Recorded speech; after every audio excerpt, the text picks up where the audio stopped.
अस्सलाम वालेकुम, welcome back to my channel. तो आप लोगों को मेरी तरफ़ से रमज़ान की बहुत बहुत मुबारक हो। तो फाइनली वो रहमतों और बरकतों वाला महीना आ ही गया, जिसका हम सबको पूरा साल बहुत ही बेचैनी से इंतज़ार होता है।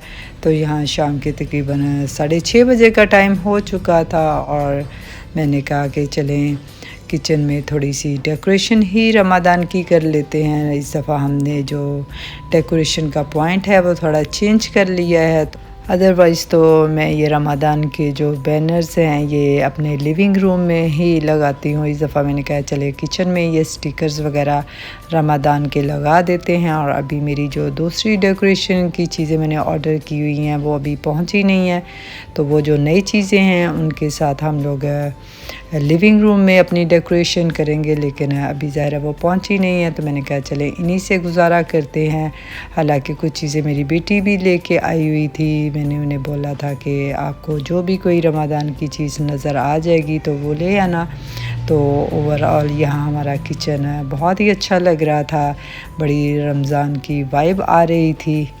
और यहाँ हमारे पास ये वाली भी लाइट्स थी, लेकिन मैंने कहा कि सारी चीज़ें आ जाएं तो फिर इन सबको इकट्ठा यूज़ करके फिर हम अपने लिविंग रूम में एक नया डेकोरेशन का पॉइंट बनाएंगे। तो ओवरऑल देखते हैं जब वो आते हैं चीज़ें तो फिर हम कैसा डेकोरेट करते हैं। और ये इस दफ़ा मुझे बहुत ही मज़े की चीज़ लगी कि ये जो साथ में इनके कोई ज़रूरत नहीं है हमें इनके अंदर बैटरीज डालने की, जहाँ हमें थोड़ी ये रिक्वायर्ड होती हैं। बहुत ही थिन सी ये लाइट्स होती हैं, जहाँ मर्ज़ी आप इनको फ़िक्स कर लें।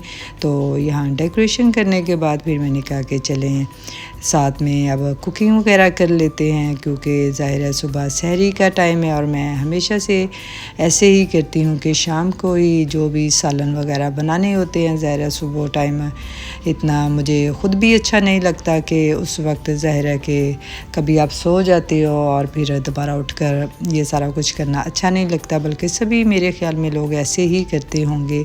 तो यहाँ मैंने 2 सालन बनने के लिए रख दिए थे। एक्चुअली मेरी ज़ाहिर है बेटी को भी साथ में हॉस्टल लेके खाना जाना होता है, तो मैंने सोचा कि चलें 2 सालन बना लेते हैं, हाफ़ हाफ़ कर लेंगे। तो यहाँ मैंने कोफ्ते और मटर और अंडे वगैरह का सालन बनाया था, जो कि बहुत ही मज़े का था। और दूसरी साइड पर मैंने चिकन का सालन बनने के लिए रख दिया था।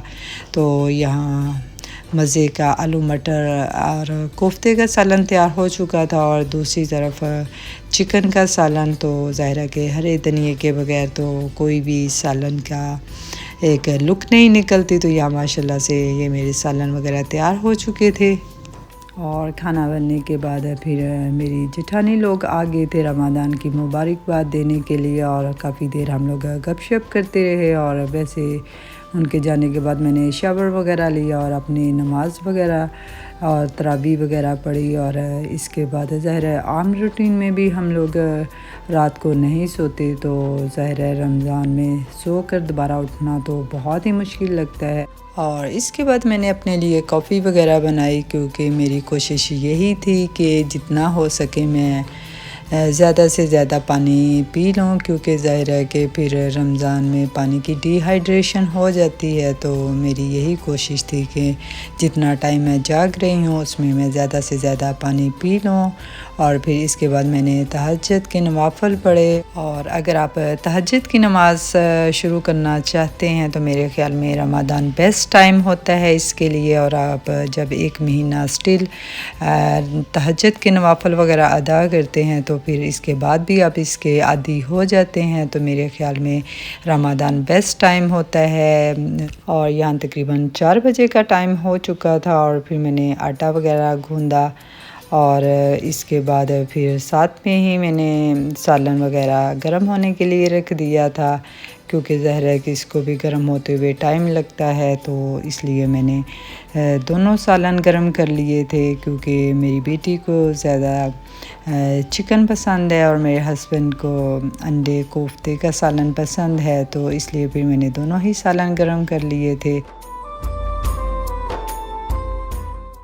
और यहाँ सहरी बनाते हुए मैंने अपने लिए एक गर्म पानी का मग तैयार कर लिया था और मेरी कोशिश यही थी कि मैं कुकिंग के दरमियान इसको पीती रहूं ताकि पानी की डिहाइड्रेशन ना हो। फिर ज़ाहिर है कि खाने के साथ बहुत सारा पानी पीना भी थोड़ा मुश्किल लगता है, तो इसलिए मैं साथ साथ में ही जब पूरी रात से मैं जाग रही थी तो मैं पानी का अपना अच्छा साथ में पानी पी रही थी। और यहाँ मैंने रोटी बनाना स्टार्ट कर दी थी। और यहाँ मैं ये बताना चाहूँगी कि हमारे घर में कभी भी बहुत ही कम ऐसा होता है कि पराठा वगैरह बने, अदरवाइज़ रमज़ान में कभी भी हमारे घर में मतलब पराठे वगैरह नहीं बनते, सादी रोटी ही बनती है और इस पर देसी घी वगैरह लगा दिया जाता है। और यहाँ मैं खाना वगैरह बना रही थी तो एक अजीब ही खुशी का माहौल था और हर एक के घर से आवाज़ें और मज़े की खुशबुएं उड़ रही थी। हर कोई अपने घर में खाना वगैरह बना रहा था, कोई खा रहा था, तो सच में ये बड़ा ही एक अच्छा माहौल था। तो यहाँ मैंने अपने लिए चाय भी बनने के लिए रख दी थी क्योंकि हस्बैंड वगैरह को तो नहीं पीनी थी, मेरा चाय के बगैर गुजारा नहीं होता, तो मैंने इसको हल्की आंच पर रख दिया। मैंने कहा जब तक हम लोग खाना वगैरह खा लेंगे तब तक ये तैयार हो जाएगी। तो यहाँ फिर मैंने लस्सी वगैरह भी बनाना स्टार्ट कर दी थी। यहाँ बेटी और हस्बैंड को लस्सी बहुत ज़्यादा पसंद होती है, मैं लस्सी वगैरह तो नहीं पीती, मैं सिर्फ़ दही थोड़ा खाने के बाद थोड़ा सा लेती हूँ। और आज मैंने अपने लिए भी रोटी बनाई है, अदरवाइज़ मैं ज़ाहिर है कि रोटी वगैरह तो नहीं खाती रमज़ान में भी, लेकिन हर दफ़ा ट्राई करती हूँ 1-2 दिन के मैं देखूँ कि रोटी के बगैर क्या ये ना हो कि मेरी तबीयत ख़राब हो, तो इसलिए मैं 1-2 दिन खा लेती हूँ और फिर बाद में मैं अपनी रेगुलर ही एग्स वगैरह पर आ जाऊँगी। तो यहाँ मैंने फिर लस्सी वगैरह भी बना ली थी और खाना वगैरह मेरी बेटी ने टेबल पर रखना स्टार्ट कर दिया था।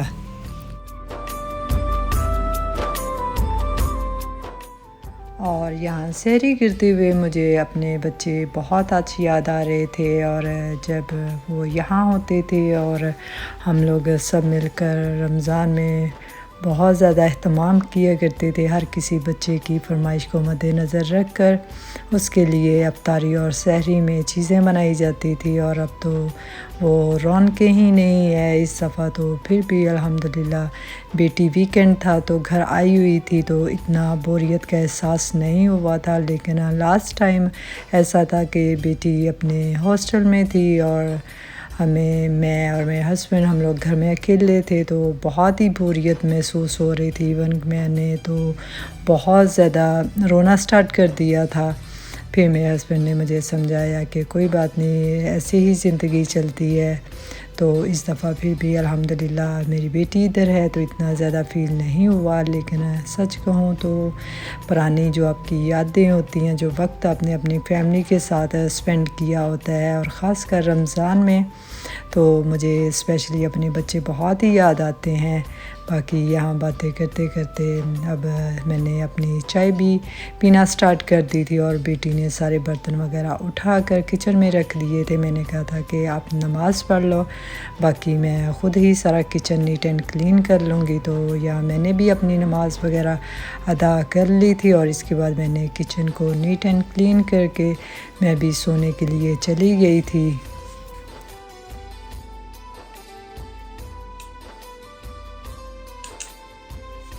और 1 बजे के करीब हम लोग सोकर उठे थे। मेरे हस्बैंड वज़ू करके नमाज़ मस्जिद में पढ़ने के लिए चले गए और मैंने भी अपनी ज़ोहर की नमाज़ अदा की और इसके बाद मैंने कुरान पाक पढ़ना स्टार्ट कर दिया और अल्हम्दुलिल्लाह आज फ़र्स्ट पारा फ़िनिश कर लिया था, क्योंकि मैं रमज़ान में एक पारा डेली की बेस पर पढ़ती हूँ। पहले जब हम बहुत ज़्यादा 2-2, 3-3 पारे भी फ़िनिश कर लेते थे, लेकिन अब तकरीबन मैंने 8-9 साल से तकरीबन एक ही पारा पढ़ती हूँ, वो भी थोड़ा तजवीद और तर्जमे को माइंड में रखते हुए, ताकि कुरान पाक पढ़ने का मकसद हासिल हो सके। तो इसके बाद फिर ये जो क्लिप्स हैं ये मैंने तकरीबन कल दोपहर को बनाए थे, तो ज़ाहिर है कि सेम डे तो बनाना थोड़ा मुश्किल लगता है और मैं ऐसी जो फ़ूड है फ्राई वो बहुत ही कम बनाती हूँ। लेकिन आज मुझे ये था कि मेरी एक तो बेटी भी आई हुई है, दूसरा ये कि मुझे रमज़ान में शायद एक दावत रखनी है, तो मैंने सोचा चलें इनको मैं बना कर रख लेती हूँ। तो ये मैं यहाँ चिकन चीज़ के कबाब वगैरह बनाऊँगी जो कि बहुत ही मज़े के होते हैं। इसमें मैं आलू बॉईल करके और चिकन को बॉईल करके श्रेड करके इसमें ऐड कर देती हूँ। फिर इसमें धनिया, नमक, मिर्च, गरम मसाला, सूखी मेथी और इवन जो ड्राई किया हुआ पुदीना है वो भी मैं इसमें ऐड कर देती हूँ और चीज़ वगैरह भी इसमें ऐड करके फिर इसको अच्छे से मिक्स करके इसकी जो भी आप लोगों ने शेप देनी होती है आप दे सकते हैं। लेकिन पहले मैं बॉल शेप में बनाया करती थी यही, तो लेकिन इस दफ़ा मैंने कहा कि इसको डोनट शेप में बनाती हूँ ताकि देखने में थोड़ी डिफरेंट लगे। तो यहाँ मैंने इनको कबाब की शेप देकर इसके अंदर से ये मैंने कटर के साथ होल कर लिया था और ये एक डोनट की इजी से शेप बन गई थी। फिर मैंने इसको थोड़ी देर फ्रिज में रखा ताकि थोड़े से हार्ड हो जाए, तो फिर मैं इनको कोडिंग करूँगी। तो यहाँ सबसे पहले मैंने मैदे का कोट किया और इसके बाद फिर मैंने एग की कोडिंग की और लास्ट में मैंने ब्रेड क्रम्स की कोडिंग की और फिर इसको मैं एक डिश के अंदर रखती जा रही थी। और इन सब की जब कोडिंग वगैरह हो गई थी तो इनको मैंने फ्रीज़ कर दिया था ताकि अच्छे से जो इसकी क्रम्स वगैरह है वो थोड़े सेट हो जाएं। और इसके बाद आप बनाते हैं स्प्रिंग रोल, जो कि शायद कोई ऐसा घर नहीं है जहाँ ये बनते ना हो, क्योंकि ये बच्चों के बहुत ही फेवरेट होते हैं। तो मैंने कहा कि चलें बेटी ने भी आना है तो उसके लिए बना लेती हूँ। वैसे फ्रैंकली स्पीकिंग मैं इतनी फ्राई आइटम्स वगैरह नहीं बनाती, सिर्फ यही था कि चले बेटी आई हुई है। जब बच्चे छोटे थे तो ज़रूर उनके लिए बनाती थी, लेकिन मैं खुद से नहीं खाती इतने ज़्यादा फ्राई आइटम्स। तो यहाँ मैंने सबसे पहले लहसुन अदरक का पेस्ट थोड़े से ऑयल में डालकर उसको ज़रा से उसका कलर चेंज किया था और इसमें फिर सब वेजिटेबल्स जूलियन कट में मैंने इसमें ऐड कर दी थी और श्रेड किया हुआ चिकन भी डाल दिया था। उसमें काली मिर्च, soya sauce, chilli sauce, salt and chilli crush वगैरह भी इसमें ऐड कर दी थी ताकि थोड़ा सा ये स्पाइसी लगे। तो यहाँ इसको जस्ट 2-3 मिनट के लिए ही मैंने इसको ज़रा सा सौते ही किया था, क्योंकि अगर आप इसको थोड़ा हल्की आंच पर करेंगे तो ये पानी छोड़ देगा। और फिर एंड में मैंने इसमें ग्रीन ऑनियन, जो इसका लास्ट वाला पार्ट था, वो मैंने इसमें ऐड कर दिया था। इससे बड़ा ही मज़े का टेस्ट आता है। तो यहाँ इसका ये मैंने मसाला वगैरह तैयार कर लिया था। फिर मैंने इसको ठंडा करके ये जो मैं मार्केट से उस दिन ये शीट्स वगैरह लेके आई थी, तो ये माशाल्लाह से इतने से मटेरियल से बहुत ज़्यादा बन गए थे। तो ये जब हमने फ्राई भी किए थे तो इतने टेस्टी थे कि सब आइटम में से यही सबको ज़्यादा पसंद आए थे। तो यहाँ मैंने इनको भी बनाकर सारे फ्रीज़ वगैरह कर लिए थे। जितने मुझे चाहिए थे वो मैंने सेपरेट रख लिए थे और जो मुझे दावत वगैरह के लिए मैंने बनाए थे वो मैंने सेपरेट कर लिए थे।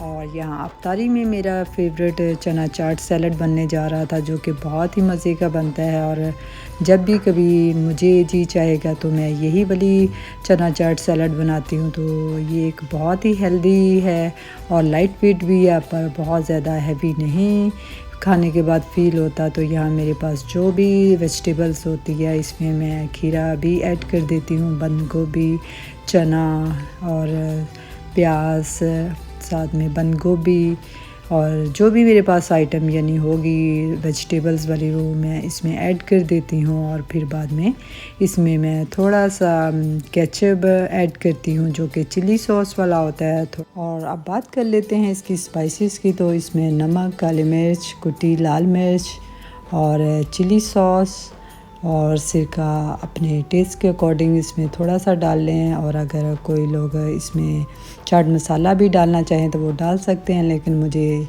चाट मसाले का टेस्ट इतना पसंद नहीं है तो इसलिए मैं डालती नहीं हूँ। तो यहाँ इनको अच्छे से मिक्स करने के बाद ये बहुत ही मज़े की आपकी चना चाट सैलड तैयार हो जाती है, जो कि मुझे तो बहुत ही पसंद है।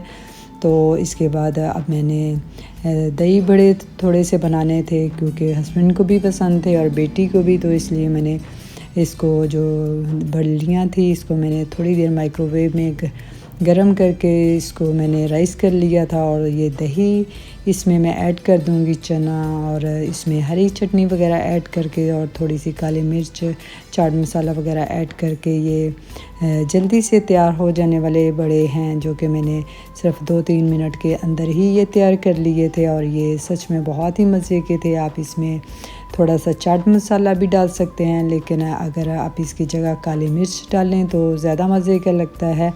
और साथ में हरी चटनी तो बहुत ही मज़े की लगती है। और मैं तो हमेशा काली मिर्च और हरी चटनी ही ऐड करती हूँ। मैं बहुत ही कम चाट मसाला वगैरह ऐड करती हूँ, क्योंकि मुझे ये चाट मसाले से खट्टा टेस्ट हो जाता है, जो कि मुझे नहीं पसंद, स्पेशली दही वगैरह की फॉर्म में। तो इसलिए मैं ज़्यादातर हरी चटनी और काली मिर्च वगैरह का ही इस्तेमाल करती हूँ। और सच में बहुत ही मज़े के ये तैयार हो जाते हैं। और यहाँ साथ में ही मैंने पकौड़ों के लिए जो दही की चटनी होती है वो मैंने तैयार कर ली थी। जस्ट इसमें मैंने जो चटनी बनाई थी हरे धनिया और पुदीने की, और थोड़ा सा नमक मैंने ऐड करके इसको तैयार कर लिया था। और यहाँ अब फाइनल बात कर लेते हैं पकौड़ों की, जो कि हमारे घर में सबसे फेवरेट। और जिस दिन से रमज़ान स्टार्ट हो जाता है उस दिन से लेके चांद रात तक अल्हम्दुलिल्लाह ये ज़रूर बनेंगे, क्योंकि मेरे हस्बैंड को पकौड़े बहुत पसंद हैं। और मैं हमेशा अपने हस्बैंड को तंग करके कहती हूँ कि मुझे लगता है कि अल्लाह ताला ने हम पर तो रोज़े फ़र्ज़ किए हैं, लेकिन मुझे लगता है कि आपने हम पर जो पकौड़े हैं वो रमज़ान में आपने हम पर फ़र्ज़ कर दिए हैं। तो इस तरह मैं उनको तंग करती रहती हूँ। और यहाँ पकौड़ों को क्रिस्पी रखने के लिए मैं जितनी भी वेजिटेबल्स वगैरह कट की होती हैं और इनमें जितने भी स्पाइसेस वगैरह डालने होते हैं वो डालकर, और मैं जो बेसन है वो सबसे एंड में डालती हूँ। तो इससे सच में बहुत ही मज़े के और क्रिस्पी से पकौड़े तैयार होते हैं। तो यहाँ मैं पकौड़े वगैरह फ्राई करने लगी थी और यहाँ बेटी ने फ्रूट चाट वगैरह बनाना स्टार्ट कर दी थी। तो मुझे यही था कि चलें टाइम पर हो जाए, क्योंकि आज फ़र्स्ट रोज़ा था और ज़ाहिर है टेंशन भी होती है कि हर चीज़ टाइम से तैयार हो जाए। तो यहाँ बेटी भी साथ में थी, तो सच में बहुत ज़्यादा हेल्प हो गई थी। अदरवाइज़ तो अगर मैं अकेली होती तो बहुत मुश्किल भी हो जाता है। तो यहाँ साथ में ही मैंने अभी टाइम था अफ्तारी में 10-15 मिनट, तो जो पकौड़े होते हैं और फ्राई की आइटम्स होती हैं वो मैं लास्ट मिनट पर करती हूँ। और मेरी कोशिश होती है कि पहले जितने भी दूसरे काम हों वो मैं कर लूँ। तो यहाँ मैंने साथ में खजूरें वगैरह वॉश करके अच्छे से ड्राई करके उनके साथ ये ड्राई फ्रूट भी रख लिया था। और मैं सच कहूँ तो फ्राई आइटम को अवॉइड ही करती हूँ। मैं जो हेल्दी ऑप्शंस होती हैं वही ज़्यादा पसंद करती हूँ। तो और अब लास्ट 10 मिनट बचे थे अफ्तारी के लिए, तो मैंने जल्दी से ही एक पैन में मैंने रोल्स और दूसरे में मैंने पकौड़े वगैरह बनाने स्टार्ट कर दिए थे, ताकि 10 मिनट के अंदर ही ये कंप्लीट हो जाएं। तो मेरी कोशिश होती है कि एंड टाइम पर ही मैं इन चीज़ों को टेबल पर लेके जाऊं, ताकि गर्मा गर्म का ही मज़ा आता है। तो यहाँ मेरे रोल्स और ये फ्राई हो चुके थे और यहाँ हमारे पकोड़े वगैरह भी फ्राई हो चुके थे। और रोज़ा खुलने में भी तकरीबन 1-2 मिनट का ही टाइम रह गया था। और हस्बैंड साथ में समोसे और कचौरियाँ वगैरह भी ले आए थे। और यहाँ तकरीबन अफ्तार का टाइम हो चुका था और हम सब ने अपना रोज़ा अफ्तार किया। और